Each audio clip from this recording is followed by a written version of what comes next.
ورکوم ټول خټه زور ورکولا الله شابه خبرو کو بچي تاسو مسلمان یو که کافران یو مسلمان څو کسان یو درې او د سره څومره وخت کېږي تاسو ورسره یې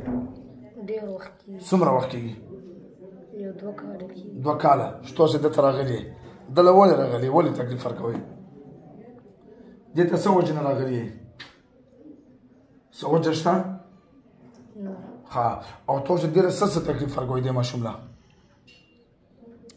دې ماشوم له کم تکلیف ورکوئ خلک پې وهو جګړې پې کوئ جګړې او نور پې سم نه کوو او بېهوشي دا پې نه کوو څنګه خلک پوهوئ ته ما په لږ داسې درمیانه راسه او جګړه دې وکړه چې دې وګورو څنګه کوئ دې اوس ما سره په جګړه کوي څنګه جګړه کوئ څنګه یې نیسئ په خلک بیا خلک وایي که دا ماشوم بیا وهي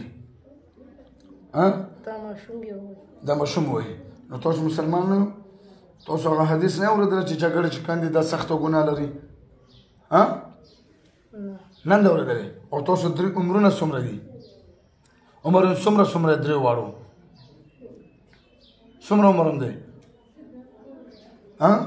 تاسو چې درسه 3 کسان دي تاسو عمرونه څومره دي د یو 18 دی او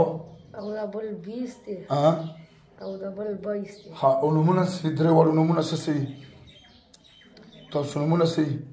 د یو هارون دی هارون بل او د بل اسماعیل او زما نوم دی خلیل او تاسو درې واړه سره څه پرشته کې تاسو درې څه یې سره ماما زمان یې ترور زمان یې ورونه یې تاسو څه یې سره خپله کې ملګري یو او تاسو درې واړه په دې باندې دا مسله جوړوئ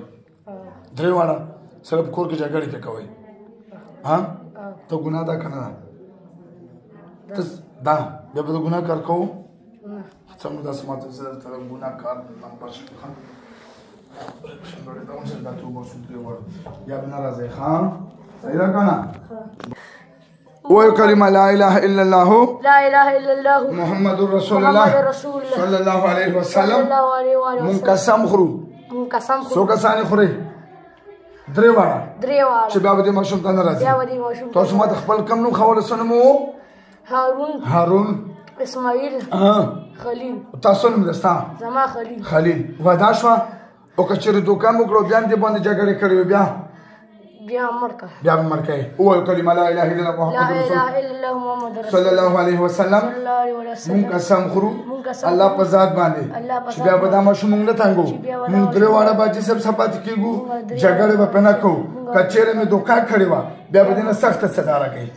وعده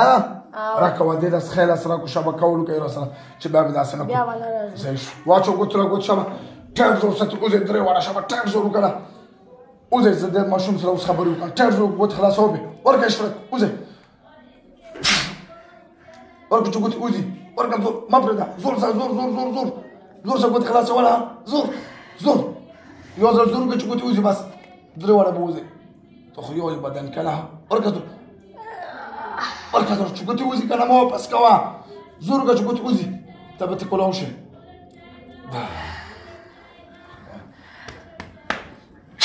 څه نوم دی نوید تا خو زه خلیل یم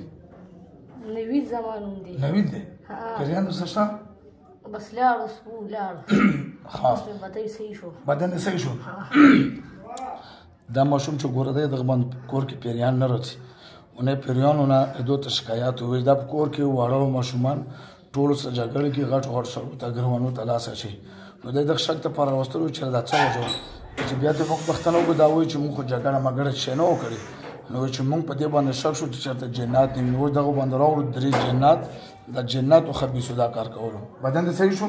ته کوم ځای د ابداري دا د ابداري دی خو دغه سپلار راغلی نن د زنانو ورځ نو سړی ځکه ورسره موجوده نشته